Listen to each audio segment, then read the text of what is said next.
Olá, nós estamos aqui para mais um podcast da Ponto Crítico Academy. Nós somos um grupo destinado a disseminar informação científica de qualidade, baseada em evidências, do paciente crítico, seja ele na emergência ou na terapia intensiva.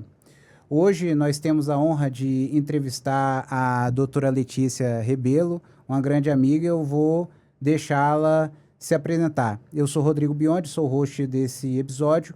Sejam muito bem-vindos. Letícia, gostaria de saber, fala um pouquinho sobre você, o que você é, além de ser minha grande amiga. Esse é o maior conflito de interesse que a gente tem aqui hoje, né, Biondi? É verdade. A nossa amizade. E, além de tudo, eu sou madrinha de casamento do Biondi. É, Então, vamos filtrar aí o que a gente vai poder falar hoje. Mas, verdade. de qualquer forma, bom, meu nome é Letícia, eu sou médica, eu sou neurologista. E dentro da neurologia, acabou que eu me especializei mais em neurologia vascular. Então, eu cuido mais de doenças cerebrovasculares, o AVC, isquêmico, hemorrágico, trombose venosa cerebral, manejo de hemorragias intracranianas diversas, como as hemorragias subaracnoides, né? E, além disso, eu destinei grande parte da minha vida para dentro do hospital. A neurologia é uma especialidade que ela pode ser ambulatorial, ela pode ir para o ensino e pesquisa e também pode ir para a área hospitalar, né? Então, eu acabei me focando muito na área hospitalar, onde a gente tem como rotina visitar os pacientes internados, fazer os rounds multidisciplinares nas UTIs e acaba que eu também me direcionei muito para a pesquisa, né? Então, hoje eu faço parte de um grande grupo de pesquisa brasileiro, eu tenho muita honra de falar isso, com muito sucesso, com artigos publicados em revista de alto impacto. Então, acho que é um pouquinho do meu resumo aí. Muito legal. E assim, eu gosto de falar, não é vergonha nenhuma, muito pelo contrário, é uma grande honra. Eu tenho uma grande amiga, minha madrinha de casamento, ela é autora de um artigo na New England. Então vamos começar por aí. É uma das coisas que você mais batalha sobre o atendimento adequado do AVC para a população.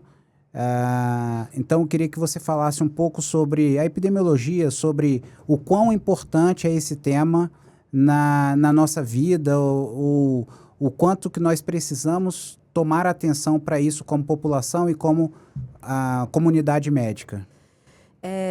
Bom, para mim, assim, falar sobre AVC, o tempo que a gente vai ter aqui vai ser pouco. Relaxa. Porque, para mim, assim, melhorar a assistência do paciente com AVC, né? A gente está em Brasília, então, na nossa capital, é um objetivo de vida. Eu venho me empenhando para fazer isso, né?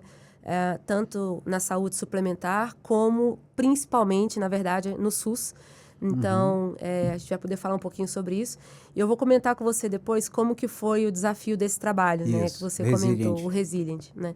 Mas, então, o AVC é uma epidemia global, né? O AVC hoje está entre as doenças com o maior impacto em termos de funcionalidade no mundo. Então, estima-se que no mundo é a primeira causa de sequelas permanentes e incapacitantes. E tem dados também que apontam como a segunda principal causa de morte no mundo, tá? No Brasil, a gente tem dados que são pouco conflitantes, mas há registros aí nos últimos 2 anos, quando a gente pega os dados do DataSUS e do Registro Nacional de Óbitos, que apontam que o AVC hoje é a primeira causa de morte. Na verdade, o AVC e o infarto, né, eles ficam sempre ali competindo negativamente pelo pódio, né? Uma competição ruim, né? É uma competição ruim. O infarto, durante muitos anos, foi a principal causa de morte no Brasil, o AVC é a segunda, mas tem dados aí mais recentes que apontam que o AVC hoje é a principal causa de morte no nosso país e também a primeira causa de incapacidade. E só com isso eu já consigo deixar claro para você a epidemiologia negativa da doença, né? Então, estima-se que sejam mais de 100 mil óbitos no Brasil por ano. Esses dados, existem um potencial enorme de ser um dado subestimado, porque a gente ainda tem muita dificuldade de fazer um registro adequado, né, da patologia. E mesmo que seja um dado, né, próximo da verdade, o AVC, muitas vezes o que a gente coloca ali no registro, o CID do AVC, o que levou o paciente ao óbito não foi necessariamente aquele CID do AVC, mas foram as consequências desse CID, né? Então, uma sepse. Exatamente. Então, na verdade, a sepse é a principal complicação relacionada ao AVC, né? Tanto infecção de via aérea, geniturinária e até, eventualmente, por conta da imobilização, as úlceras de decúbito, né? Eu me lembro quando a gente começou na medicina, né, há 15, 20 anos atrás, o tratamento era completamente diferente. Então, a gente tinha duas grandes doenças que tinham tempo dependente, era o infarto e o trauma. E isso, acreditem, a gente não tinha uma atenção especial para sepse. Isso começou exatamente 20 anos atrás, em 2001, tem 24 para 25 anos agora, e o AVC também, mais ou menos nessa época. Então, eu me lembro nitidamente que o AVC era aquele paciente que ficava ali no cantinho, não tinha muito o que fazer, e a gente tentava evitar sequelas secundárias e tal. Isso mudou demais. Conta pra gente aqui mais ou menos a história dessa mudança, desse paradigma do tempo dependente, o quanto é importante, quais são as terapias que a gente foi evoluindo até a gente chegar lá no estado da arte que a gente tem hoje, que é trombólise mais trombectomia. Assim, é super interessante você ter falado isso, porque quando eu decidi fazer neurologia lá atrás, né? Eu não vou ficar falando muito, senão a gente começa a denunciar um pouco a idade, mas quando eu resolvi fazer neurologia, ainda era acadêmica de medicina, e eu resolvi fazer neurologia no segundo semestre da faculdade. Então, quando eu comecei a ver neuroanatomia, eu já sabia que eu queria fazer neurologia. Um pouco antes disso, quando eu fazia cursinho pré-vestibular, eu fui apresentada para o Oliver Sacks. Que legal. Né? Então, um professor de biologia do meu cursinho pré-vestibular falou sobre aquele livro, O Homem que Confundiu Sua Mulher com o Chapéu, e eu fiquei completamente fascinada. E aí eu comecei a gostar da neurologia. Então, eu já entrei na faculdade sabendo que a neurologia, eu tinha uma quedinha pela neurologia. Quando eu fiz neuroanatomia, aí realmente despertou todo o meu interesse. Eu fiz a faculdade inteira já bem voltada para a neurologia. Ângelo Machado. Ângelo Machado. Não, Ângelo Machado eu sabia recitar quase o Ângelo Machado, né? Mas quando eu falava para meus colegas de turma que eu queria fazer neurologia, então vamos lá, isso foi em 2002, 2003, eles falavam para mim assim, você vai ficar cuidando de paciente moribundo. Essa era a ideia. Exato. Você vai ficar cuidando de paciente que não tem mais nada o que fazer. Olha lá os pacientes da Letícia que não tem... Diagnósticos lindos, mas terapia... limitadas. Muito limitada. Exato. E aí... mas eu gostava. E, pasme, quando eu comecei a me interessar pela neurologia, a área que eu achava que eu ia seguir era a de neurofisiologia e epilepsia. E aí eu falei, vou fazer epilepsia porque é muito legal e tal. E como as coisas mudaram, né? Então, veja... Eu entrei na faculdade em 2002. Toda a terapia do AVC começou a desabrochar em 1995, dia 14 de dezembro de 1995, com um estudo que foi publicado na New England. Foi um estudo chamado NINDS. Esse estudo foi um divisor de águas que mostrou que a trombólise endovenosa para o AVC era melhor do que o placebo naqueles casos de janela até 3 horas, né? Obviamente que houve um gap muito grande entre a publicação desse estudo, o FDA, que é a agência que regulamenta o medicamento... Uma desconfiança grande, né, também. Isso, mas no Brasil houve um gap muito grande para a gente começar o tratamento aqui, né? Então, o FDA aprovou em 1996 nos Estados Unidos e eles avançam tudo muito rápido. A gente só foi... começar o tratamento trombolítico no Brasil e autorizar, né, o reembolso pelo Ministério da Saúde 17 anos depois, em 2008. Então, perceba que eu fiz a minha faculdade inteira sem ter nenhum tipo de contato com o tratamento do AVC. Para mim, era uma coisa completamente abstrata. Coisa de americano. Completamente. E aí, de repente, eu saio da faculdade, eu entro na residência e eu me deparo com uma realidade que já existia em alguns locais do Brasil. Então, eu tenho que destacar aqui que Joinville foi a primeira unidade de AVC do país. Que legal. É liderada ali por um casal, que são maravilhosos, é a Carla Moura e o Alexandre Longo. Na sequência, vieram outros locais. Então, a Sheila Martins, que é a papa do AVC no mundo, né? Talvez uma das mulheres com maior impacto em relação ao cuidado com o AVC no mundo inteiro, ex-presidente da Organização Mundial de AVC, ela começou a construir uma rede de cuidado ao paciente com AVC.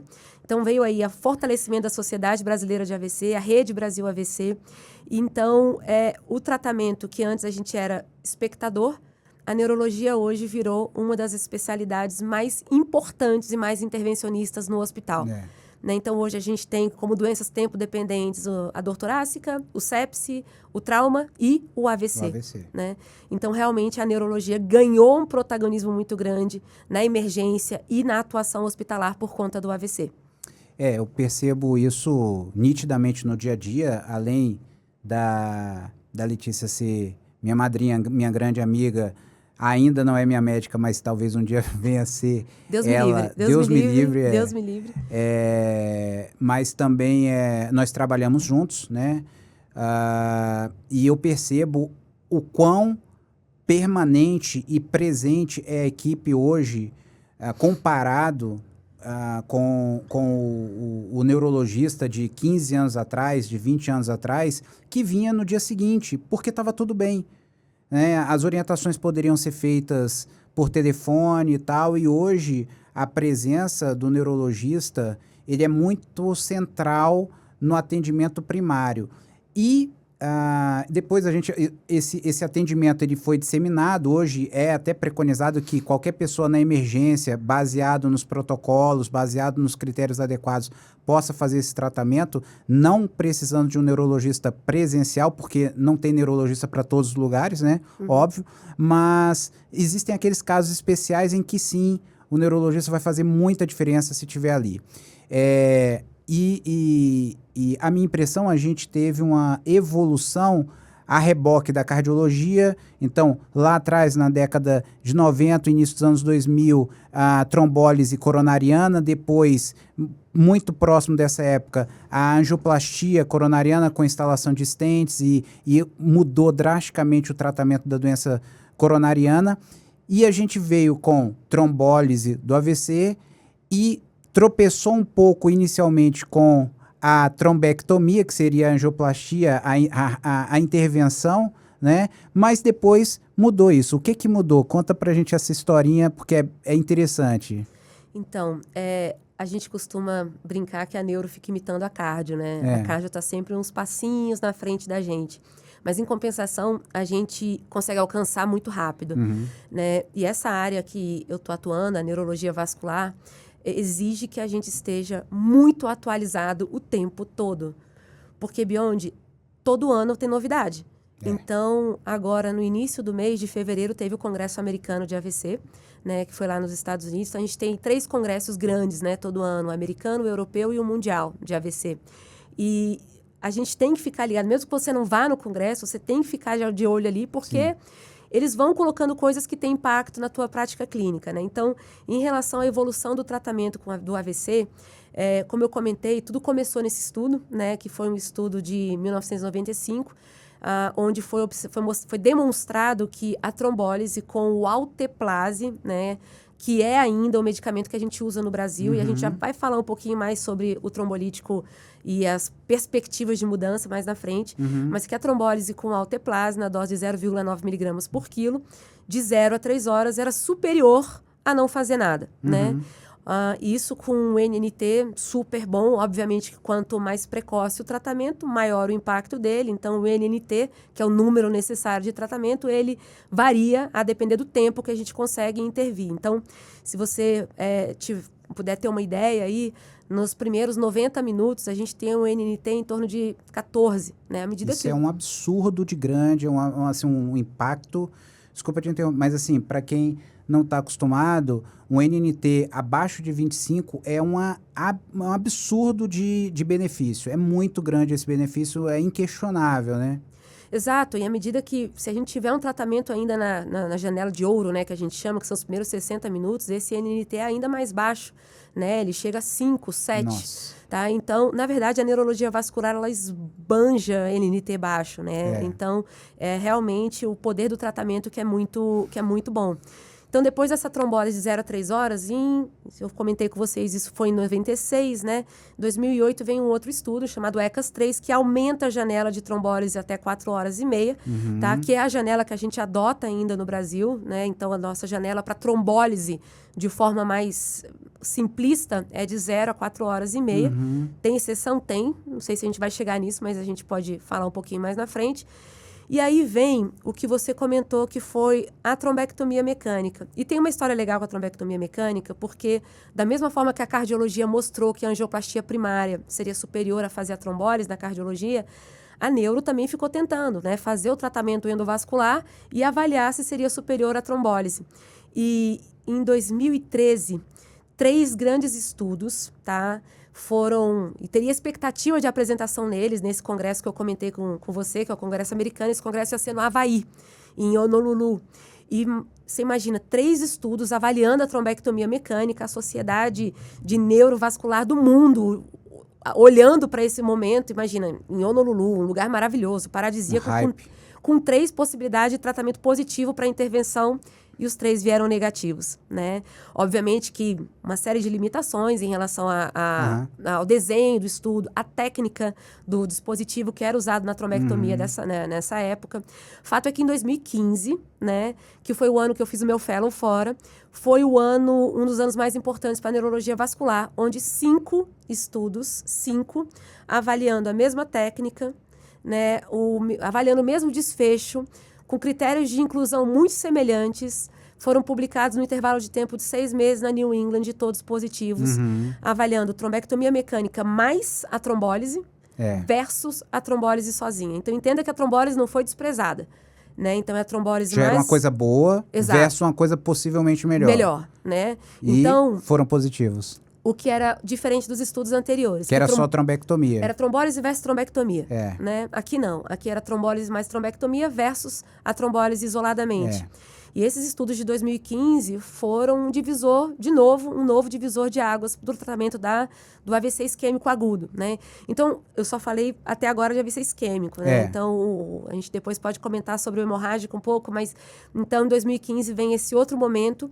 E aí, uns anos depois, vem 2 grandes estudos, né? Um deles eu tenho muito orgulho de falar, que chama Estudo DAWN, que foi protagonizado por 2 grandes colegas. Um deles é o Raul Nogueira, cearense, né? Um cearense que, como tradição, tem que ser um grande cabeçudo, que conseguiu mudar o tratamento do AVC, um dos meus mentores, que conseguiu mudar o tratamento do AVC no mundo. Que jogou a janela para 24 horas, né? De trombectomia mecânica, obviamente, para casos selecionados. Então, hoje, a gente vem com uma perspectiva de tratamento muito maior do que a gente tinha no que você comentou, há 15, 20 anos atrás. E, dentro dessa perspectiva, a gente tem uma série de outras nuances que cada ano a gente vem observando possibilidade de atuar mais ou de atuar de forma complementar, a depender do perfil do paciente. Eu acho que isso vem em conjunto com a evolução da radiologia. Temos que considerar aí os métodos diagnósticos. Antigamente, para a gente fazer um angiotomo, era um parto, para fazer uma ressonância era outro parto. Então, tem toda uma mudança de logística, entendendo que tempo é neurônio, tempo é proporcional, diretamente proporcional ao resultado clínico. Uma mudança do entendimento dos gestores, que hoje quase todo lugar, pelo menos todos os hospitais que tem uma preocupação com qualidade e segurança, tem lá o protocolo de AVC como um dos seus protocolos gerenciados. Então, um conjunto de mudanças aliado aos estudos científicos de altíssima qualidade, com muita segurança, e a gente consegue mudar a história natural da doença. Então, antigamente, a minha avó faleceu de AVC e, literalmente, não foi feito nada, foi dado aspirina para ela, porque era o que tinha para ser feito naquela época. E ela ficou sequelada durante alguns anos e pronto. Mas a história natural da doença muda drasticamente com a ciência, uma boa ciência sendo bem feita. E nós fizemos isso aqui no âmbito do SUS. E agora eu queria que você explicasse para a gente o que foi o Resilient, porque a gente às vezes fica pensando assim, só pode fazer uma primeira coisa, né? Primeiro paradigma, só podemos fazer uma ciência bem feita nos Estados Unidos, na Europa, num país rico, que tem recursos. Mas isso não vai funcionar aqui. E vocês, apaixonados, eu fico até arrepiado, mas é verdade, apaixonados por uma causa, principalmente, isso não pode ser restrito a um grupo de pessoas que têm um acesso a grandes hospitais de ponta privados. Vocês foram lá e romperam essa barreira. Se é bom, tem que ser bom para todo mundo. Se é bom, o ideal é que seja bom para o paciente que mais precisa, que é o paciente que está no SUS. Explica como é que foi essa história até o grande marco da aprovação do ano passado, né? Foi agora já ano retrasado, né? Já é porque 25, virou... né? Viramos o ano. Mas essa história do Resilient é uma história muito bonita, porque começou a se desenhar o estudo lá atrás, em 2014, 2013. Ok. Então, é aquele momento que todo mundo se encontra no Congresso e começa a fazer aquele brainstorm de possibilidades. Nessa época, esses grandes estudos que foram publicados em 2015, eles já estavam em andamento. E aí, um pouco de angústia ficou ali, poxa, se esses estudos saírem positivo, que eles já estavam um pouquinho mais avançados, talvez não faça sentido fazer um estudo brasileiro, porque a gente já vai ter o resultado deles ali e tal. E o que aconteceu? Um grupo de pesquisa, né? Então, grandes cabeças aqui nacionais começaram a desenhar esse estudo. E o que aconteceu é que em 2015 os estudos vieram positivos. Mas entenda que dos 5 estudos que eu falei, todos são feitos em países de primeiro mundo, né? Então, é estudo canadense, estudo norte-americano, europeu, uma colaboração aí Europa, Estados Unidos e a Austrália com Nova Zelândia, né? Então, todos aqueles high income countries, países que já tinham uma renda maior, um serviço de saúde mais bem estabelecido, muito recurso, né? E se você colocar em relação à projeção global de impacto desses estudos, o percentual do mundo que conseguiria ter um impacto com esses estudos, né, com tudo de recursos, seria 20%. A gente estaria desprezando 80% do mundo. A gente estaria desprezando... Que também tem AVC. Que tem mais AVC. É. Que tem mais. Então, a gente estaria desprezando toda a América Latina. A gente estaria desprezando a África em peso. Nossa. A gente estaria desprezando grande parte da Ásia. Sim. Rússia, né? Índia, pelo amor de Deus, né? Então, quer dizer... China e Índia. China e Índia, né? Então, a gente estaria deixando 80% um pouco na sombra, se teria ou não sentido investir num tratamento que é, assim, um tratamento caro, né? E, obviamente, quando veio o resultado deles em 2015, no primeiro momento, o que foi tentado era, bom, vamos abortar o nosso estudo aqui, a gente já tem o resultado mostrando positividade e vamos tentar mostrar para o Ministério da Saúde para a gente conseguir liberar a técnica aqui no nosso SUS. Mas o Ministério da Saúde falou, não, peraí, né? Eu preciso primeiro ver se é execuível, se esses estudos são reproduzíveis no âmbito SUS, que é um âmbito onde a gente não tem UTI para todo mundo, onde a gente não tem recurso para todo mundo, onde a gente tem... o paciente chega mais tarde, talvez. Emergências lotadas, pacientes que chegam muitas vezes mais tarde, pacientes mais graves, tá? Então, não vamos desprezar o estudo, não. Vamos fazer aqui no Brasil esse estudo também. E aí, Beyond, foi feito, assim, tem até a foto, né, da primeira reunião do Resilient, e foram vários pesquisadores que foram convidados. Eu trabalho aqui no Hospital de Base, que é um hospital do SUS, é o maior hospital da região Centro-Oeste, e na época eu falei, não, eu não vou conseguir entrar, porque sou eu sozinha aqui, não tem como eu fazer isso. Mas os 2 principais investigadores, né, os 2 PIs desse estudo são os meus 2 mentores, que é a Sheila e o Raul. E na época que eu falei que eu não ia entrar, eles falaram assim, não, Letícia, você tem que entrar. Tem que entrar, gente. O hospital na capital federal, vocês têm que dar um jeito e tal. E eu tenho um compromisso com eles. Eu falei, bom, eu vou dar um jeito de entrar. E assim, Beyond, nessa época, o hospital de base não tinha ensino e pesquisa. Eu lembro que para a gente começar, até para conseguir que o Ministério, que tudo são estudos patrocinados, né, mas pelo Ministério da Saúde, via PROAD, para a gente conseguir receber, para conseguir fazer repasse para o centro de pesquisa, não tinha uma CNPJ para receber tudo isso. Então, toda a estrutura do hospital foi super desafiadora. A gente não tinha armário para colocar os dispositivos. A nossa tomografia do hospital de base era uma tomografia de 6 canais. Tomografia de 6 canais é arqueológica para o que a gente tem hoje, 256 canais, né? Então, quer dizer, foi um super desafio. Então, foi uma coisa que no primeiro momento eu dei a negativa, depois, até pelo compromisso que eu tenho com a doença, com os doentes, com a intenção de fazer a coisa melhorar e com meus mentores, a gente conseguiu trazer aqui para o hospital de base, e fato é que foi um sucesso absoluto. Nós fomos o 2º centro em volume de pacientes, né? Que legal. Então, a gente colocou, se eu não me engano, no primeiro Resilient, eu falo primeiro que já tem 4, mas no primeiro Resilient a gente colocou 37 pacientes. Ficamos atrás só de Fortaleza, que é uma potência, né? O Hospital Geral de Fortaleza, o HGF. Mas depois disso a gente ganhou um protagonismo muito grande. E o estudo, só para a gente terminar, né? O estudo, ele foi positivo, o que mostrou que no âmbito SUS, a trombectomia junto com a trombólise foi superior à trombólise, com um NNT também expressivo. E graças ao Resilient, que em novembro de 2023 foi publicada a portaria ministerial, né, colocando a trombectomia no SUS. E fato é que todo ano de 24, vários centros no Brasil já passaram a fazer a trombectomia a custo zero, financiado pelo Ministério da Saúde. É um exemplo claro de como uma ciência bem planejada, bem feita, com pessoas experientes, não tem amador aí, experientes em pesquisa, experientes na parte clínica, e com o dinheiro público bem investido, está gerando agora um resultado benéfico gigantesco. A gente tem vários outros exemplos no Brasil, na área de HIV, isso tem que ser mencionado, né? Pelo SUS, HIV, o sistema de vacinação, o sistema de transplante é muito promissor no Brasil, apesar do número de transplantes ainda poder crescer muito, e agora o tratamento do AVC pelo SUS para a população que mais precisa. Eu só tenho a ter orgulho e parabéns para vocês. Um comentário que eu gosto de fazer é que o impacto do tratamento para o AVC, ele é inestimável. Sim.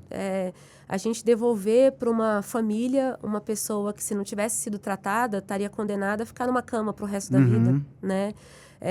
Lamentavelmente, assim, muitos pacientes com AVC que não são tratados, eles ficam sequelados, muitos não morrem, pelo menos não de imediato, mas eles ficam completamente sequelados a ponto de não conseguirem mais prover.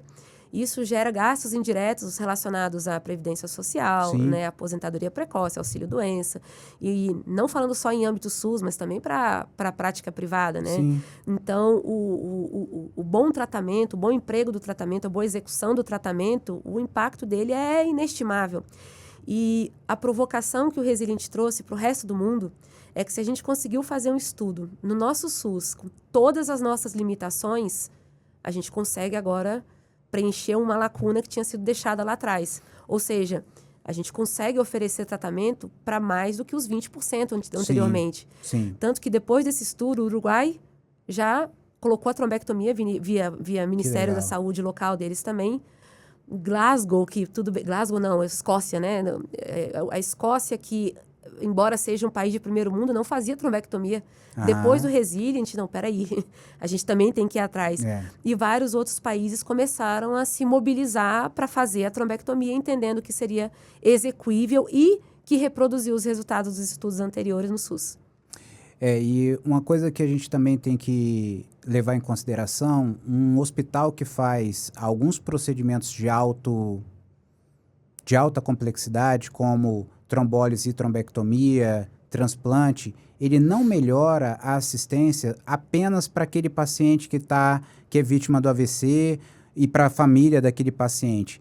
O sistema inteiro melhora, né? Então, a estrutura e a logística, a cabeça das pessoas que estão ali trabalhando, mesmo que não tenham nada a ver com um paciente que está sendo atendido vítima de AVC. Então, até, como você falou, um paciente que internou vítima de um status epilépticos por outro motivo, um paciente que internou como consequência de um infarto agudo do miocárdio, um paciente que internou com asepse, naquele hospital que tem esse tipo de atendimento de AVC, de alta complexidade como o transplante, ele melhora todo o hospital. Então, isso é muito importante e a gente precisa dessa melhoria na assistência. Eu acho que é muito, muito legal a gente tirar essa coisa esse espírito de cachorro caído.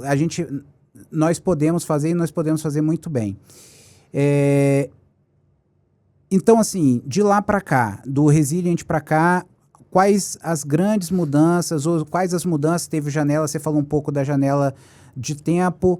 O que mais teve de mudança no tratamento do AVC isquêmico, para daqui a pouco a gente começar as outras síndromes cerebrais, AVC hemorrágico e as suas variantes? Só uma coisa que eu acho que é importante a gente fazer um pouco de uma linha relacionada ao cuidado do AVC. A gente está falando muito do tratamento, mas o AVC ele tem uma linha de cuidado. Sim, né? Boa.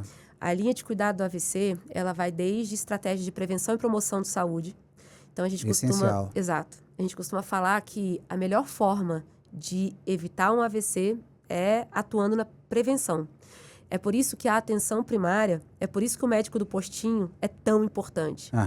E é por isso que esse médico tinha que ser muito valorizado. Demais. Tá? Porque, se a gente controlar os principais fatores de risco do AVC, a gente consegue reduzir a incidência da doença, a gente consegue reduzir o impacto da doença. E já tem dados aí que apontam que controlando os principais fatores de risco do AVC, né, pressão alta, diabetes, colesterol alto, o cigarro, sobrepeso, obesidade, sedentarismo, né, consumo excessivo de bebida alcoólica, o uso de drogas ilícitas, arritmias cardíacas, né, a gente conseguiria reduzir em torno de 90% da incidência da doença. E é por isso que no Brasil a gente ainda tem uma doença com alta mortalidade. Sim. E em países como Estados Unidos, a Inglaterra e o Canadá, que tem um sistema de saúde pública já bem robusto, o AVC está ali entre a 5ª causa de morte. Sim. E é interessante, Biondi, que a gente consegue observar o desempenho de saúde pública e de atenção primária e de prevenção de fator de risco com a mortalidade pelo AVC.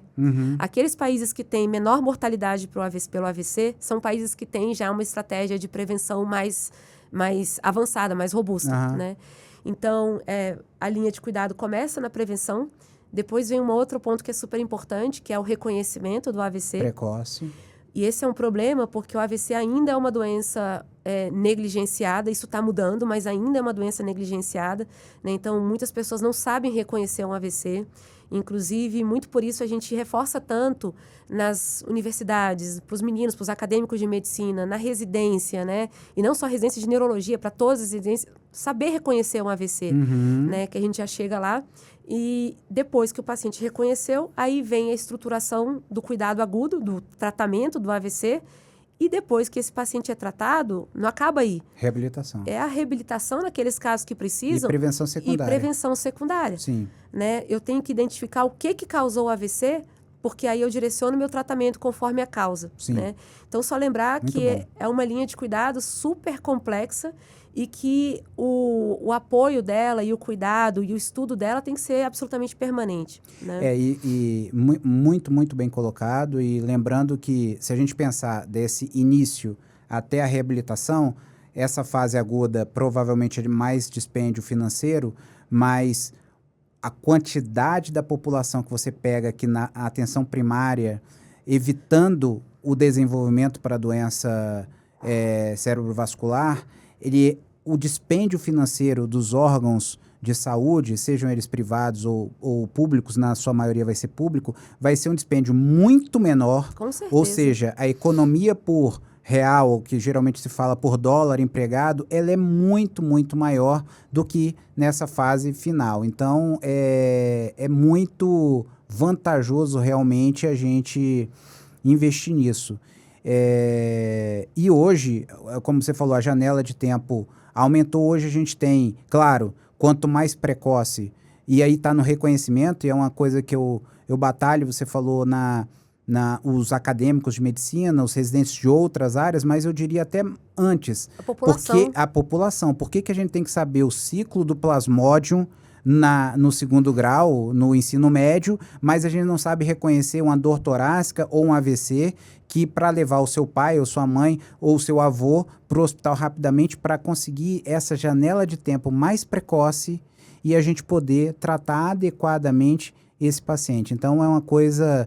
É uma dicotomia que eu entendo no sistema de educação nacional, em que a gente aprende coisas são interessantes, são importantes às vezes, mas é muito mais importante, muito mais prevalente hoje e com soluções reais, saber sobre AVC, saber sobre sepse, do que a gente efetivamente saber sobre o ciclo do plasmódium ou sobre o ciclo... briófitas. Não tem sentido isso. Isso é importante, claro, mas é muito mais importante para o impacto para a população geral se a gente soubesse reconhecer essas doenças extremamente prevalentes e graves. Mas você sabe, Biondi, que em alguns países, né, os sinais e sintomas de AVC, eles estão nos ônibus, eles estão em paradas de ônibus, eles estão em plataformas de metrô e eles estão também na escola. Então, as crianças já começam a aprender um pouquinho dos sinais e sintomas de AVC na escola. E existe uma proposta de não é exatamente uma campanha, mas uma iniciativa que é para trazer os sinais e sintomas de AVC para dentro das escolas brasileiras também, né? Essa iniciativa não é brasileira, é uma iniciativa, na verdade, promocional da Boehringer, que é um dos medicamentos, é o medicamento que hoje a gente faz a trombólise no AVC, o Alteplase, ele tem uma iniciativa, chama Iniciativa Angels. E dentro dessa iniciativa tem são os Fast Heroes, os heróis do AVC, onde eles ensinam para as crianças os principais sinais e sintomas de AVC, que nada mais é do que o Cincinnati, né? Ou a escala que a gente chama também em português do SAMU. Então, o SAMU, lembrar do S de sorria, pedir para a pessoa sorrir, observar que um lado do rosto fica paralisado. O A de abrace, pedir para a pessoa levantar o braço, né? E observar que um lado do corpo não vai conseguir se mobilizar bem. O M de mensagem ou de música, e aí a gente observa que a pessoa não vai conseguir falar direito. E por último, o U de urgente, né? Que tempo é cérebro. E você falou um pouquinho do tempo, a cada minuto são quase 2 milhões de neurônios perdidos. Então, entenda que quando a gente começa a falar de AVC, a gente sempre está atrasado, né? E eles estão levando isso para as escolas, né? Então, boca torta, perda de força, perda de sensibilidade de um lado do corpo e dificuldade para falar. Esses 3 são os principais sinais e sintomas de AVC. E só o último detalhe, esses sintomas começam de uma hora para outra. O início é súbito, é ictal. Né? Então, a história é o avô que estava na mesa de jantar e, de repente, começa com um sintoma. Falando. E muitas vezes sem nenhum aviso, né? De repente, o sintoma já se instala. Então, esse é o ponto importante em relação ao reconhecimento. E eu acho que existe uma chance grande de agora, com tudo que tem sido feito, e já melhorou muito o tratamento do AVC no Brasil, e existe um potencial de melhorar ainda mais, mas eu acho que existe uma possibilidade da gente levar isso cada vez mais para a educação pública, né? Para a sociedade, para que as pessoas saibam eventualmente ajudar um familiar, um amigo, ou até uma pessoa desconhecida na rua. É muito legal. Eu acho essas iniciativas são muito importantes e muito... elas têm um impacto muito grande, né? Eu acho que é uma das etapas que tem também um investimento relativamente curto, um investimento relativamente baixo, e que podem gerar um impacto muito grande. Eu me lembro pacientes que tiveram AVC, que eu conheci, e aí você pergunta, comecei a passar álcool no braço para ver se ele melhorava essa dormência. Quer ver um negócio? Aguardente alemão. Tem pacientes...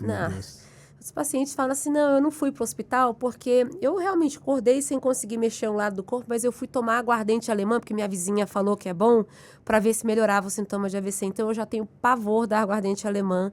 Eu não sei nem para que serve. Deve ser tipo um biotônico Fontoura, sei lá.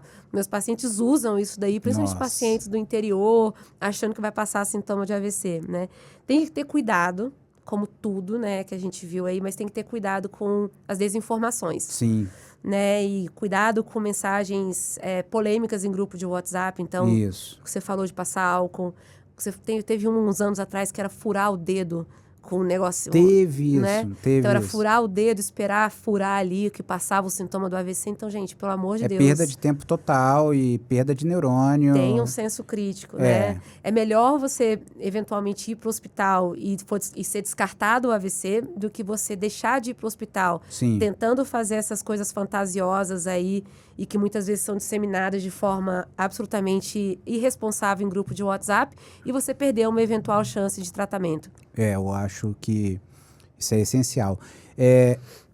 Tudo bem, vamos lá, a gente tem o tempo dependente, a gente tem os sintomas identificados, mas é uma terapia, especialmente a trombólise, que tem seus riscos e a gente tem um checklist que a gente tem que preencher.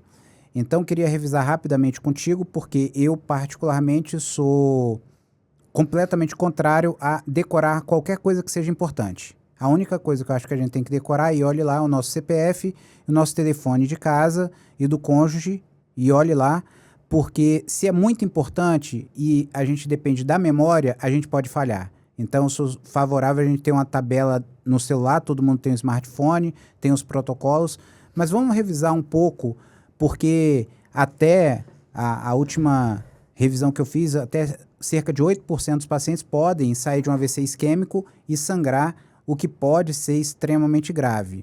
É uma terapia extremamente benéfica, mas tem um risco, não é inócua. Né? Então, quais são as contraindicações? Ok, estou na janela adequada, é um AVC isquêmico. Quais as contraindicações que eu não posso fazer essa terapia e eu teria que ir só para trombectomia? Na verdade, infelizmente, não existe nenhum tratamento que não seja inócuo, né? Que a gente faça e que o paciente tenha 100% de garantia. Na medicina, nunca e sempre são palavras que a gente tem que tomar muito cuidado, né? Então, em relação à trombólise no AVC isquêmico, a gente tem sim alguns cuidados. Eu também sou contra decorar. Eu tenho as coisas já mais organizadas na minha cabeça, porque eu faço praticamente só isso, né? E todo dia. E todo dia. Então, dentre os principais pontos que a gente pergunta, e tem perguntas muito simples, Biondi, que a gente já faz e a gente já consegue resolver quase todos os casos. Então, é perguntar se teve algum sangramento recente. E quando eu falo sangramento, né, o sangramento maior, não é uma ferida no lábio, não é uma ferida... Dedinho que cortou. Não, eu estou falando de sangramento gênito urinário, ou seja, sangramento na hora de fazer xixi. Hemorragia nas fezes, né, ou melena, que é o cocô que vem como se fosse aquele aspecto de borra de café. Sangramento digestivo alto, né, então paciente que vomita sangue eventualmente. Uma epistaxe, que é um sangramento nasal volumoso e que tenha trazido eventualmente uma repercussão clínica hemodinâmica para o paciente, né? Então, se tiver algum sangramento, a gente precisa de saber. A gente tem que saber também se o paciente já teve algum AVC no passado, seja isquêmico ou seja hemorrágico.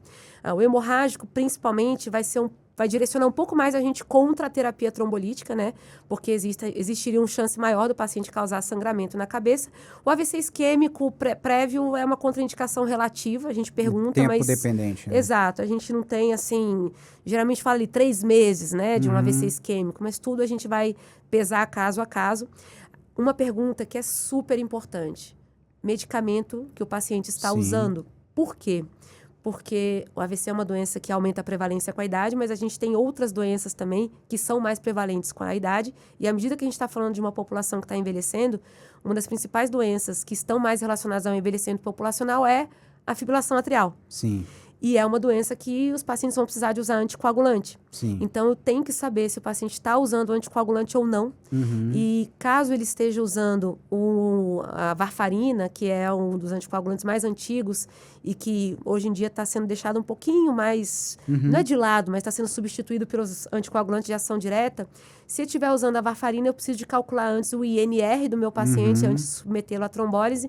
Se o INR tiver maior do que 1,7, a trombose já estaria automaticamente contraindicada. E quanto aos anticoagulantes de ação direta, que a gente tem 4 no mercado brasileiro, é a apixabana, edoxabana, rivaroxabana e a dabigatrana, se o paciente tiver em uso vigente, e uso vigente nas últimas 48 horas, a trombólise também estaria contraindicada. Ah, mas eu vi um estudo que não tem problema trombolizar em vigência de anticoagulação direta.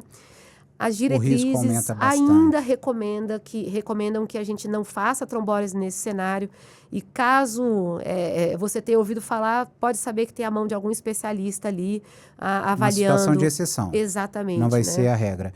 E também de cirurgias de grande porte, exatamente. Né? Que isso daí está bem evidente, é um paciente que pode acontecer, até mesmo no decorrer da sua convalescência na internação de uma cirurgia de grande porte, cirurgia cardíaca, por exemplo, uma cirurgia intraabdominal, também é uma contraindicação, já que o risco de sangramento ameaçador à vida da própria cirurgia vai acontecer. Então, só para que fica muito claro, né? Então, cirurgia de grande porte, história de AVC isquêmico, hemorrágico, infarto pregresso, né? Os medicamentos que o paciente está usando, história de sangramento. Ontem, à noite, a gente teve um caso de um paciente que estava fazendo um cateterismo cardíaco eletivo, né? E durante o cateterismo foi observado que o paciente ficou hemiplégico à esquerda e com dificuldade de linguagem. Ou seja, ele fez uma síndrome da cerebral média direita, estava na mesa de cateterismo, o colega da intervenção chamou o neurointervencionista, ele já avaliou, estava com uma oclusão de grande vaso, né, de circulação anterior, estava com a M1 da cerebral média direita fechada. E esse paciente não pôde fazer trombólise, eu tive que fazer exame dele. E o TTPA, que é do que a gente avalia em relação à coagulação sanguínea, estava largado por conta da heparina feita para o CAT. Então, também são coisas que a gente tem que avaliar pequenas nuances ali para avaliar a segurança do tratamento trombolítico, porque senão a gente vai invalidar o nosso tratamento, né? Sim. E por último, Biondi, é uma terapia boa, mas não é boa para todas as situações. Ela é boa quando bem empregada, como todos os tratamentos. Exatamente. E um outro cuidado que a gente tem que avaliar, e aí para isso que precisa muito do dedo do neurologista, é a avaliação da imagem. Então, para o cardiologista, é fundamental a história clínica e o eletrocardiograma, e dependendo do caso, enzima. Para o neurologista, é a história clínica e a tomografia como primeiro exame. Então, existe uma recomendação de trombólise para o AVC isquêmico quando a gente não tem uma imagem na tomografia muito ruim, ou seja, um infarto muito grande. Porque se o infarto na tomografia estiver muito grande, existe uma chance da gente trombolizar o nosso doente e aquele infarto sangrar. Tá. Então, é o último cuidado que isso... eu não pediria, por exemplo, um residente de clínica médica ou de terapia intensiva fazer essa análise, mas nesse momento a gente precisa do dedo do neurologista para ajudar na tomada de decisão. Você tinha me perguntado das mudanças aí no tratamento do AVC isquêmico, né? Isso. Nos avanços, o que teve aí nos últimos anos. Então, a gente falou da trombólise, a trombólise até 4 horas e meia. A gente falou da trombectomia até 24 horas. Isso. Mas a gente tem situações de exceção onde a trombólise, dependendo do perfil de paciente e dependendo da imagem que eu fizer no meu paciente, eu poderia fazer a trombólise de uma janela estendida, tá?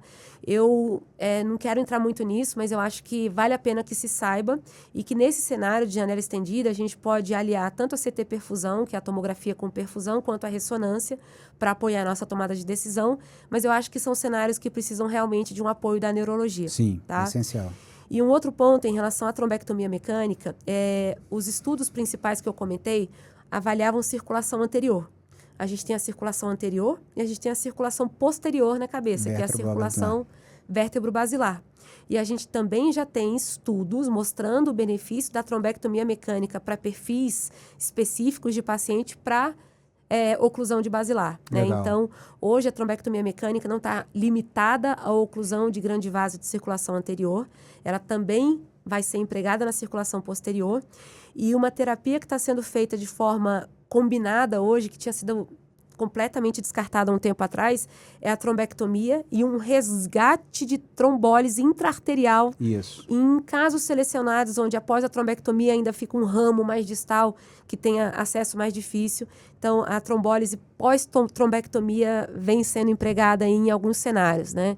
Então, só para falar que existem muitas possibilidades, a gente tem que estudar o perfil de paciente, a estrutura que a gente tem no nosso serviço, a história clínica do nosso paciente, a estrutura do serviço, a habilidade do nosso colega que vai fazer o procedimento, né, a avaliação da imagem, né, e assim a gente consegue definir qual vai ser o melhor tratamento para ele.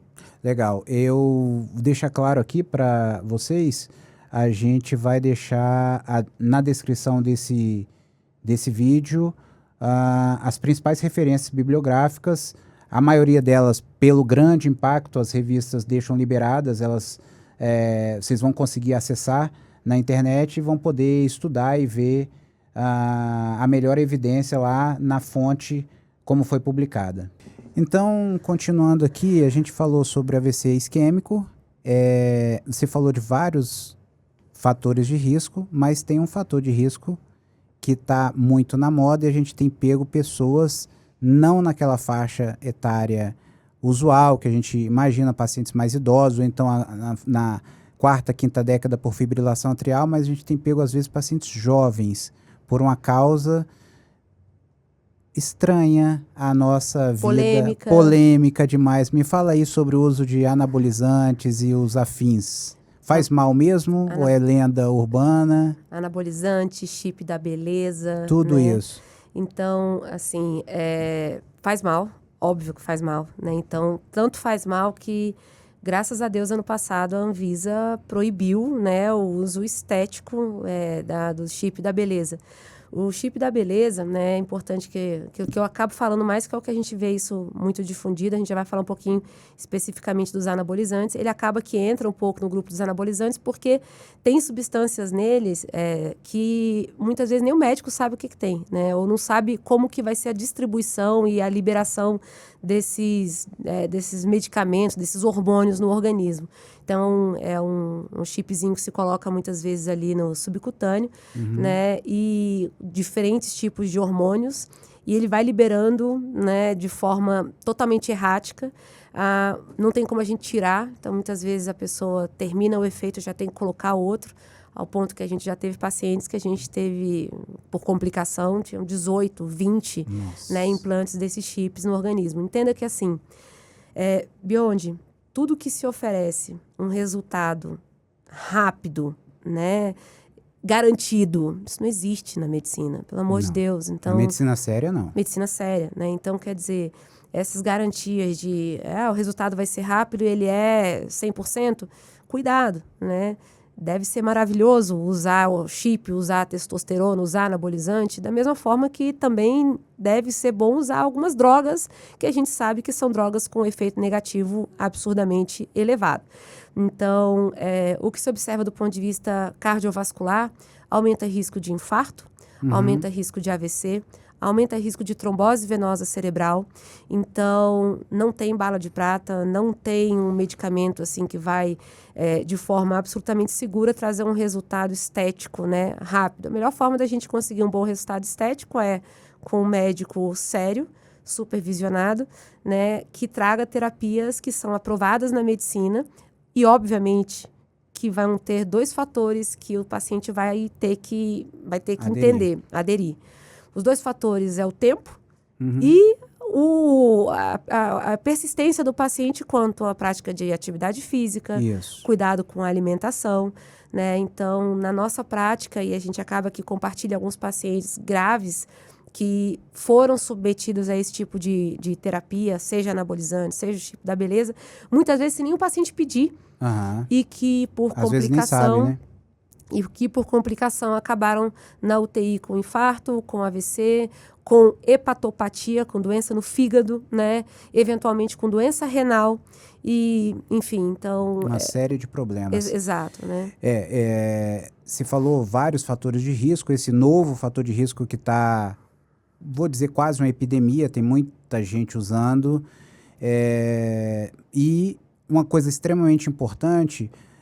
a prevenção, além de você evitar esses fatores de risco, vale a pena frisar isso para toda doença vascular, né, que envolva aterosclerose, além de evitar esses fatores de risco, tratando adequadamente o diabetes, a hipertensão, evitando o tabagismo, evitando o consumo excessivo de álcool, evitando a obesidade, mas uma forma excelente de prevenir isso é através do exercício físico. Sem dúvida. E aí, a gente, como ser humano, nós queremos soluções fáceis e rápidas, né? E se você tem uma suplementação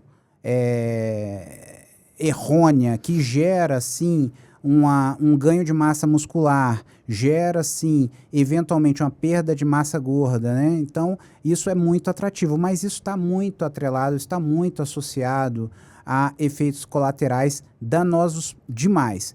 Aconselho a todos, eu vou até olhar na câmera central aqui, que vocês acompanhem um Instagram de um amigo nosso, endocrinologista também daqui de Brasília, que trabalha aqui em Brasília, chamado Luiz Bianchi. O Instagram é The Bianchi Rocks.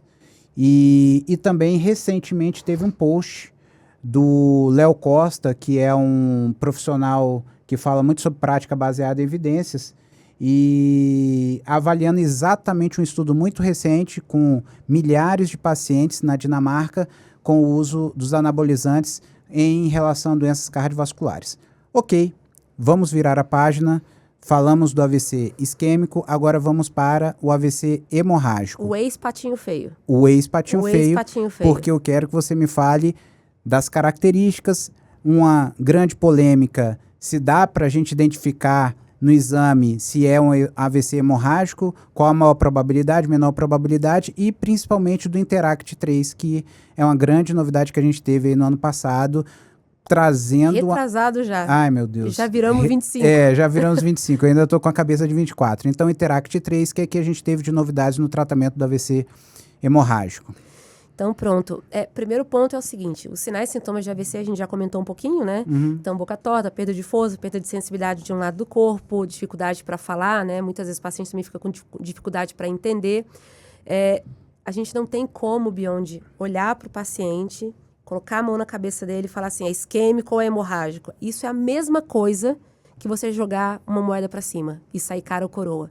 Tá? Então, não tem como, eu olhando para o paciente, eu falar se o AVC é isquêmico ou se é hemorrágico. Eu sei que é um AVC.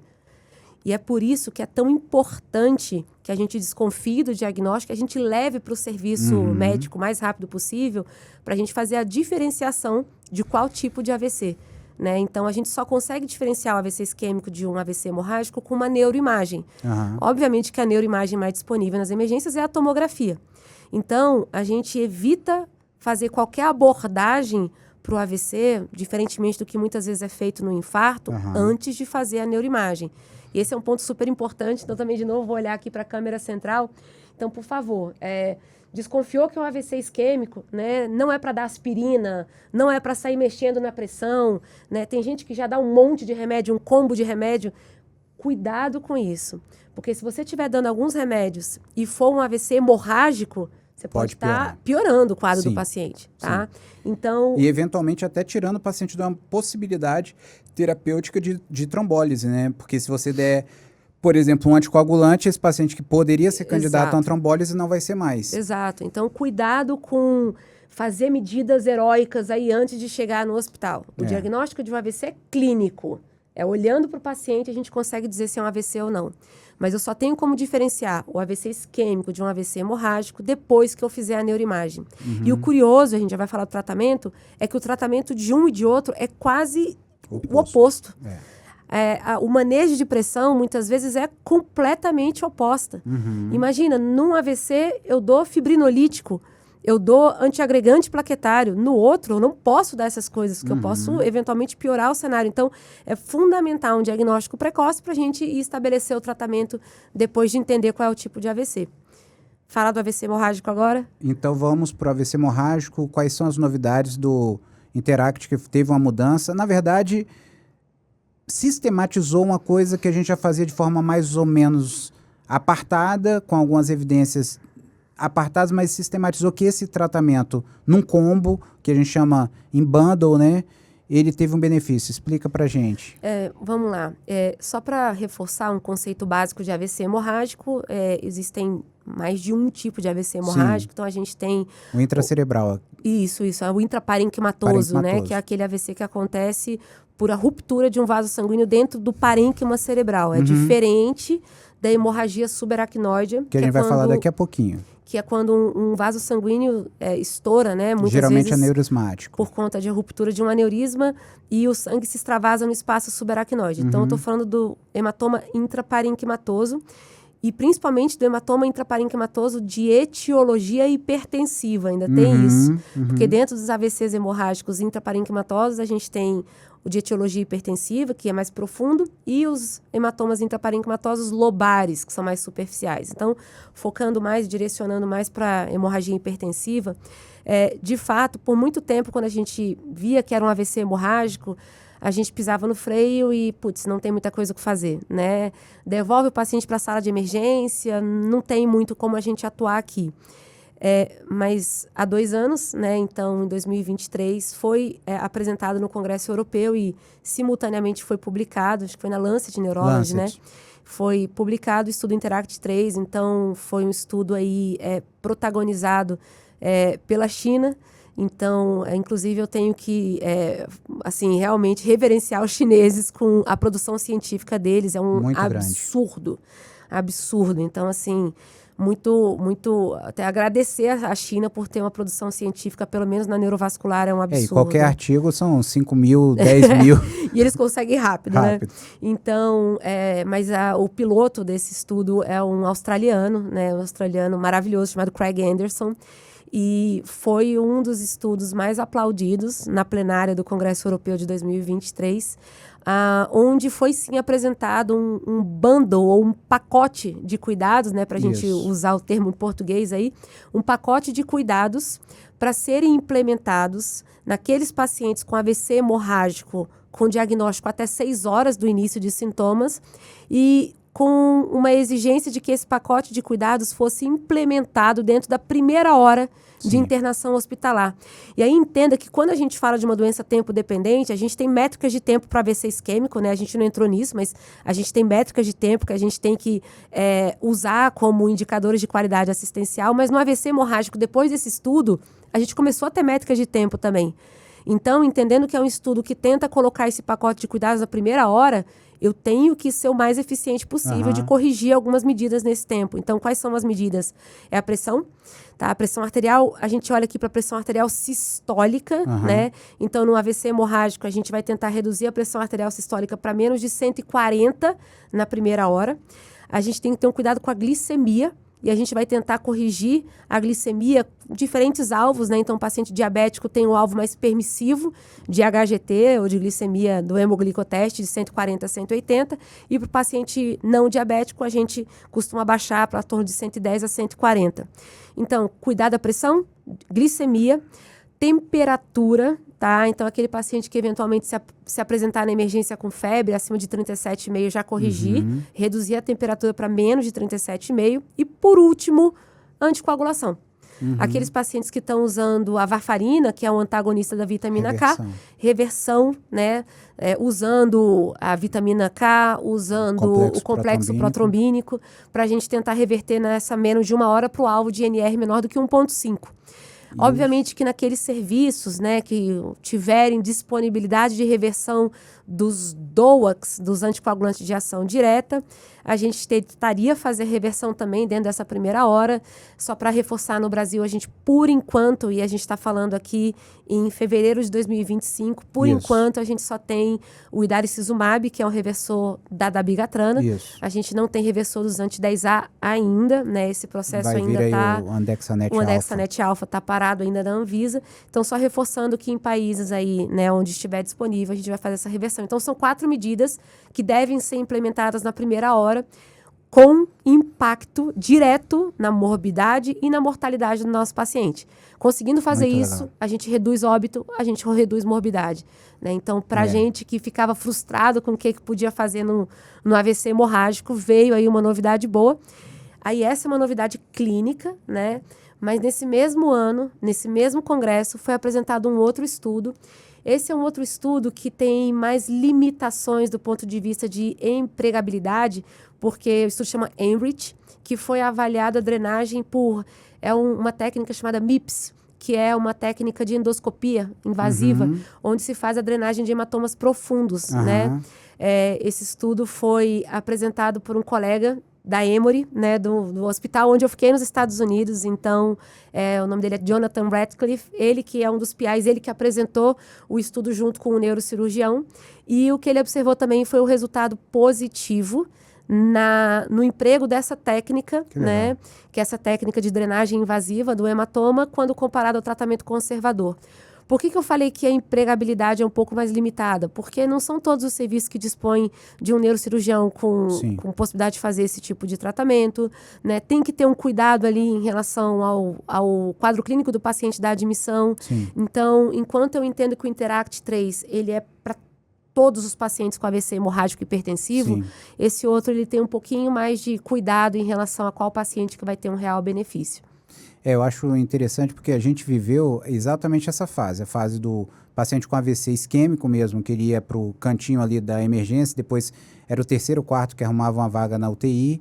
Hoje em dia mudou radicalmente com a ideia do tempo dependente, com todas as terapias tempo dependentes. E aí a gente ficou com essa ideia do AVC hemorrágico, e chegava a equipe, é hemorrágico, aí dava aquela... Todo mundo... tudo bem, manda para UTI, vamos controlar a pressão, mas quanto que controla a pressão e tal, não sabe direito, e aí a gente já sabia que ia ser aquela sequela e tal, e hoje a gente continua ali em cima com uma terapia relativamente fácil, com metas bastante razoáveis que nós podemos alcançar, uma terapia intensiva minimamente organizada consegue alcançar isso.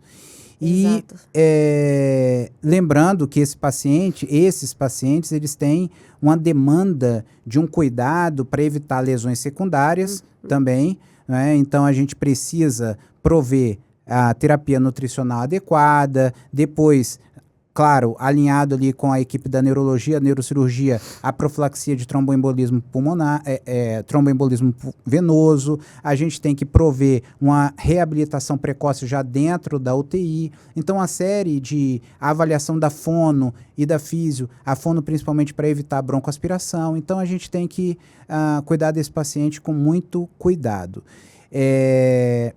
Por último, mas não menos importante,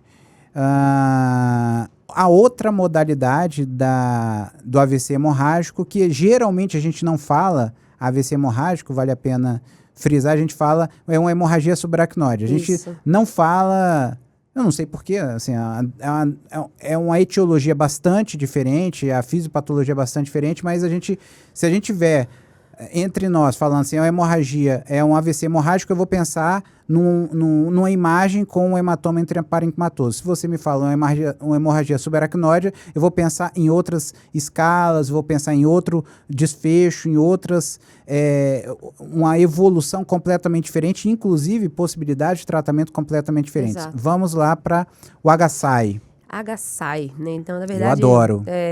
Adoro HSI, tratar. Quem é intensivista gosta de tratar HSI, né? Então, HSI é a hemorragia subaracnoide, é o ED espontâneo. A gente usa o HSAT para hemorragia subaracnoide traumática, né? Então, a pessoa pode bater a cabeça e também ter uma hemorragia subaracnoide. Dentro das hemorragias subaracnoides espontâneas, disparada, a primeira causa é a ruptura aneurismática, né? Então, o aneurisma é uma doença que tem 2 principais fatores de risco. O primeiro deles é o tabagismo, o segundo deles é a pressão alta. Então, esses 2 fatores de risco devem ser reconhecidos e devem ser ativamente tratados naqueles pacientes que eventualmente se descobre, né, um aneurisma. E um outro fator de risco que deve também ser valorizado é a história familiar, né? Então, aqueles pacientes que têm história familiar, né, de primeiro grau, consanguíneo de primeiro grau, com história de aneurisma intracraniano, eventualmente esses pacientes vão ser investigados também. O aneurisma, eu costumo comentar que tem 3 pontos no aneurisma que a gente deve avaliar para a gente avaliar no não roto, que não virou hemorragia ainda. Uhum. Né? Então, quando a gente encontra um aneurisma, porque às vezes o paciente faz um exame da cabeça por qualquer motivo, por uma enxaqueca, porque bateu a cabeça. Então, a gente tem que avaliar o tamanho, a forma, né, e a localização dele. Só lembrando que nem toda enxaqueca demanda um exame de imagem, tá? Claro, porque... com certeza. Assim, na verdade, o diagnóstico de enxaqueca também é um diagnóstico clínico, né? Mas é interessante que volta e meia chega no consultório o paciente que fez uma neuroimagem por qualquer motivo. Sim. Tontura, né? Aí alguém pediu uma neuroimagem, achou lá o aneurisma. E cuidado que quem procura acha, né? Então, só comentando esses 3 pontos aí em relação ao aneurisma não roto, mas falando da hemorragia subaracnoide, aí sim é um aneurisma roto.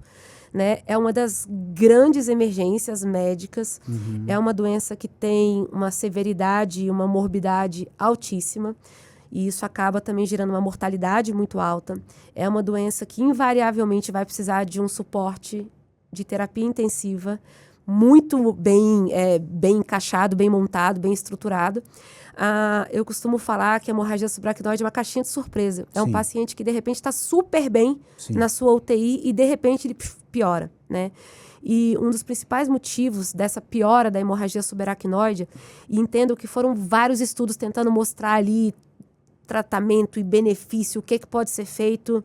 E a gente fazia tratamento antigo que hoje não se faz mais, a terapia dos 3Hs. Hoje eu não vou nem falar da terapia dos 3Hs, que a gente não faz mais. Não, vale a pena falar para se alguém estiver fazendo, ou se de repente alguém falar para você, um médico mais jovem, fazer, não. Enderece aquilo educadamente, mas não faça. Que é o quê? Hipervolemia, induzir hipervolemia no paciente. Isso, hemodiluição. Induzir hemodiluição, que vai ser basicamente com a mesma coisa. E a terceira é induzir hipertensão nesse paciente. A ideia era manter, para evitar o vasoespasmo, manter o vaso mais aberto pela hipertensão e pela hemodiluição e pela hipervolemia, como se estivesse diluindo o sangue ali, evitando o vasoespasmo. Mas não funciona, galera. Então, isso é uma coisa... É que nem uma pessoa que fala, com todo respeito, papa de hemácia, essa pessoa está um pouco ultrapassada e está fazendo 3Hs também, está um pouco bem ultrapassada na neuroterapia intensiva. Isso, então, no caso da hemorragia subaracnoide, uma das coisas que a gente mais teme é o vasoespasmo. Por quê? Porque o que acontece? Quando tem o sangue em contato com a superfície do vaso ali, né, extravasado ali no vaso, ele faz uma irritabilidade nessa membrana ali do vaso, no endotélio do vaso, no endotélio não, no exotélio, né, na região mais externa, e isso acaba causando um vasoespasmo. O vaso diminui o calibre. E uma das consequências do vasoespasmo é a isquemia cerebral, que muitas vezes é a isquemia cerebral tardia. É aquele paciente que está super bem na UTI, com hemorragia subaracnoide, e quando não é bem monitorizado, ele acaba fazendo vasoespasmo, e esse vasoespasmo gera uma isquemia, e aí o paciente se manifesta com hemiplegia, com afasia, com rebaixamento do nível de consciência. Esse quadro muitas vezes é gravíssimo, catastrófico, gera sequelas e dependendo e do diferente cenário... daquele outro AVC isquêmico, a gente não vai poder fazer aquela A trombectomia, trombectomia, né? Não é um trombo. e nem a trombectomia, muito menos, teve um sangramento, muito menos uma trombólise. Então a gente está de mãos atadas ali. Exato. Né? O mecanismo dessa isquemia é o vaso que está fechando, Isso. né? Não é um trombo. Então, o que a gente faz primeiro é monitorar esse paciente de forma absolutamente rigorosa. Então, é um paciente que eu vou falar, você vai ficar na UTI pelo menos 10 dias. Numa UTI que tem uma estrutura boa, e graças a Deus a nossa UTI tem uma estrutura que consegue atender, é Doppler todo dia para esse paciente. O Doppler é um exame que a gente faz à beira-leito e que a gente consegue avaliar se o paciente está apresentando sinais de vasoespasmo. O principal medicamento que tem aprovação aí por estudos, né, em relação ao combate de vasoespasmo é o nimodipino. Infelizmente, é um remédio que tem uma indisponibilidade no mercado, né? Hora tem, hora não tem. Então, eu acho que nesse momento até é indisponível em alguns locais o nimodipino. A gente acaba em alguns serviços usando o milrinone também, né? Para fazer a vasodilatação. E a indicação é nimodipino venoso, né? E a gente, muito poucos lugares tem o venoso. E aí tem off-label, usam em comprimidos que, assim, os estudos não são com a versão oral, mas a gente usa acreditando, torcendo, extrapolando resultados venoso, né? dos estudos. Isso. E é isso. Então, é monitorar o nosso paciente, né? Se começar a ver que o Doppler está apresentando sinal de vasoespasmo, levar esse paciente, eventualmente aumentar a vazão de, seja o milrinone, né? Acrescentar terapias aí relacionadas à vasodilatação. Existe uma possibilidade, né, que a gente faz como abordagem em casos mais severos, de levar o paciente novamente para a mesa de hemodinâmica e fazer o vasodilatador intraarterial ali in situ. E dependendo ainda da severidade do vasoespasmo, a gente pode fazer uma angioplastia, onde a gente rompe a camada média do vaso e a gente consegue aumentar ali o lumen do vaso. E, obviamente, que não é um procedimento que é isento de riscos. Tem risco de fazer até a ruptura do vaso. Então, a gente só faz em casos extremos. E em relação à abordagem do aneurisma, né, Biondi? Então, quando a gente tem uma hemorragia subaracnoide, geralmente é por conta de um aneurisma, a gente tem duas principais abordagens do aneurisma.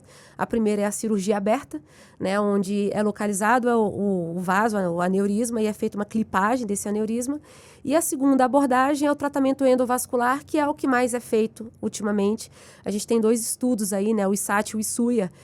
Não vou lembrar o ano deles, mas 2009 por aí, mas foram 2 estudos que mostraram o benefício também da técnica endovascular. Obviamente que você vai precisar de combinar ali a experiência do serviço, a localização do aneurisma, para fazer o emprego da técnica endovascular, que é o que a gente acaba mais fazendo ultimamente, né? Dentro da técnica endovascular, a gente tem mais um monte de possibilidades, seja a embolização isoladamente, né, com o uso de molas, seja a embolização junto com um stent, e seja só o stent diversor de fluxo, que é um stent com malha fechada que consegue isolar o aneurisma. Então, isso vai... Depende da anatomia, a depender da anatomia, caso, né? A depender da expertise do colega que está fazendo o procedimento, a depender da localização do aneurisma. Então, a gente sabe que hoje os aneurismas de fossa posterior, né, de basilar, não se faz mais aberto de jeito nenhum. Esse é todo por via endovascular, com resultados maravilhosos. Então, o tratamento é um tratamento multimodal, é um tratamento que exige terapia intensiva, com um bom intensivista do seu lado, com um intervencionista para fazer a embolização do teu aneurisma, de uma equipe de neurologia presente para fazer a monitorização de vasoespasmo e evitar a isquemia cerebral tardia, e, obviamente, os outros profissionais que você comentou. Físio, fono, né, a farmácia com a nutrição, então tudo isso. Para a gente garantir a possibilidade de um melhor desfecho para o nosso paciente.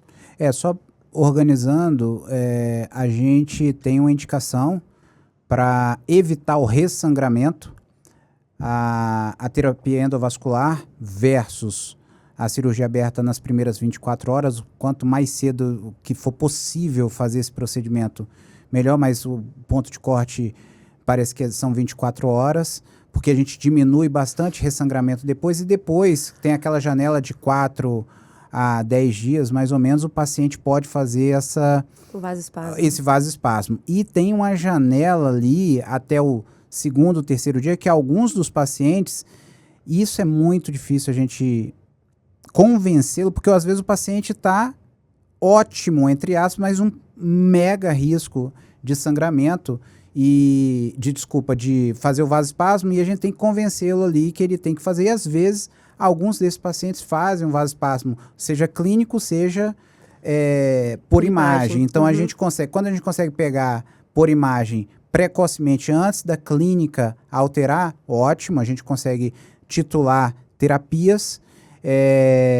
Na Austrália eles faziam, eu falei contigo uma vez, eles faziam arteriografia diária e o paciente realmente descia todos os dias até o 10º dia, às vezes até o 14º dia, fazendo arteriografia e eventualmente jogando vasodilatador arterial, e o paciente constantemente ali com nimodipina ou milrinone. E evidência... Assim, exato, baixa. Não tem. É tão interessante, Beyond, que a hemorragia subaracnoide tem tanta coisa ainda pra gente avançar, né? Então, no Brasil, a gente costuma fazer o Doppler, né? Um método não invasivo, a gente faz a beira-leito. Então, uma pessoa treinada consegue fazer um Doppler bem e já conseguir avaliar vasoespasmo. Eu tive em maio do ano passado na Suíça. Eles não fazem Doppler na Suíça. Eles fazem CT perfusão. Nossa. Então, para eles, o protocolo lá, diariamente, é CT perfusão. Então, quer dizer, a gente tem que cuidar de... Bom, tem que, obviamente, priorizar o nosso paciente, mas, assim, é um recurso que a gente não tem na nossa realidade. A gente não consegue ficar fazendo CT perfusão para todos os pacientes, da mesma forma que você não consegue fazer arteriografia para todo o paciente. Então, eu acho que ainda tem um campo para a gente avaliar qual que vai ser a melhor técnica para a gente explorar, para evitar o vasoespasmo, para fazer... Eu acho que os grandes centros no Brasil hoje, né, e eu tenho que reconhecer o trabalho do pessoal da Escola Paulista, da Unifesp, que tem uma neuro-UTI super robusta, né, junto com a Gisele Sampaio, a Eva Rocha, que faz o Doppler lá, a Maramélia Miranda. Então, são grandes amigas, colegas, e que têm uma experiência muito boa com Doppler, né, e consegue, sim, avaliar a presença de vasoespasmo, ou o início do vasoespasmo antes que ele vire um problema, e a gente consegue, assim, tratar. Legal. Estamos encaminhando para o final. A gente poderia aqui discutir várias outras coisas que não a neurologia cerebrovascular, que é a sua grande área, você brilha em todas, mas a gente tem que caminhar para o encerramento, e eu queria te perguntar qual o ponto crítico da tua apresentação desse tema que a gente discutiu hoje aqui, e para você falar para a gente, qual a sua impressão? Bom, o ponto crítico, eu acho que para pensar em AVC é o tempo, né? Estou até vendo uma ampulheta de tempo ali, o tempo é o nosso maior inimigo. Eu deixei de falar uma coisa que eu acho que vai ser talvez o ponto crítico em relação ao tratamento desse ano no Brasil, que é a mudança do nosso medicamento para trombólise, né? Então, eu espero que na próxima vez que você me convidar para vir aqui conversar sobre AVC, eu esteja falando sobre a experiência no Brasil com a tenecteplase. Né? Hoje, o tratamento que a gente faz para trombólise no AVC é o alteplase, tá? Então, é o único aprovado pela Anvisa, não tem nenhum outro aprovado pela Anvisa, mas no mundo já tem estudos com a tenecteplase, tá? Na dose de 0,25 miligramas por quilo, mostrando não só a não inferioridade com o alteplase, como com a combinação de vários estudos em meta-análise, mostrando já a superioridade da tenecteplase em relação ao alteplase. Então, eu queria trazer que eu acho que para esse ano vai ter coisas muito positivas no Brasil. Já teve nos últimos anos com a trombectomia pelo SUS. E, se Deus quiser, esse ano a gente vai falar da tenecteplase. Está na Anvisa o processo, então a gente está esperando, a gente não pode ser imprudente, tem que esperar a autorização da Anvisa, que é um órgão super competente, né, de regulamentação dos medicamentos aqui no nosso país. Se Deus quiser, aí a gente vai ter uma novidade aí em breve. Queria agradecer demais e queria que você fizesse a apresentação do seu curso, que eu tô lá, tô assistindo as aulas, tem um curso maravilhoso da Letícia com o Gabriel e o com Pedro Brandão. O Pedro Brandão, e o curso de Freitas. neuro. E a gente, uma oportunidade muito legal de fazer uma revisão da neurologia no ambiente da emergência. Isso. É muito, muito interessante, aulas super didáticas, um ambiente muito legal. Pode falar sobre o... Faz seu merchan aí. Bom, o que acontece? A gente observou que a neurologia ainda é uma especialidade super estigmatizada, as pessoas têm medo da neurologia, né? Então, o Pedro Brandão, né, um colega maravilhoso, ele me convidou para desenvolver esse curso em parceria com uma empresa, né, chamada Vesali, junto com o Tiago Freitas. O Tiago Freitas é neurocirurgião e eu e o Pedro somos neurologistas. E a gente desenvolveu um curso de urgências e emergências neurológicas. Então, é um curso justamente para a gente tentar desmistificar aí a neurologia para quem está saindo da faculdade, para quem está enfrentando uma grande emergência. A gente sabe que não são todas as pessoas, todos os médicos que vão ter acesso imediato à residência, então muita gente vai cair numa emergência e vai precisar de ter uma noção do que está acontecendo ali em relação à neurologia. Então, te agradeço por poder falar um pouquinho aí do curso, espero que vocês gostem, tá? Depois, não sei, eu posso deixar disponível ali. A gente deixa na descrição desse podcast, a gente deixa o link. E eu coloco meu cupom de desconto. Pode, melhor ainda.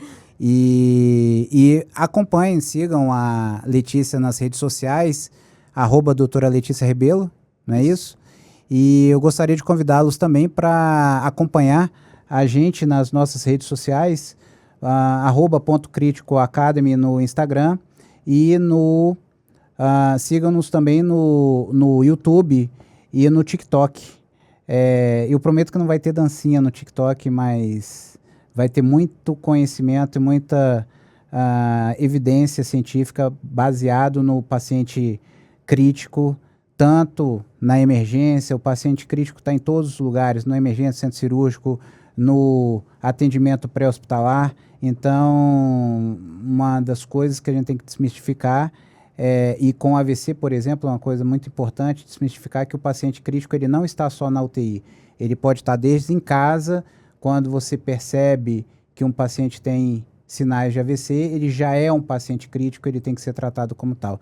Queria agradecer demais a presença da minha amiga Letícia e acompanhe as novidades, que a gente vai ter muitas novidades em breve, logo outras entrevistas muito boas e algumas surpresinhas para vocês. Um grande abraço. Obrigado, Leti. Obrigada, gente. Obrigada. Foi um prazer. Eu fico esperando o convite para as próximas aí, viu? Vai ter. Vamos fazer um pupurri com outros profissionais. Boa. Valeu.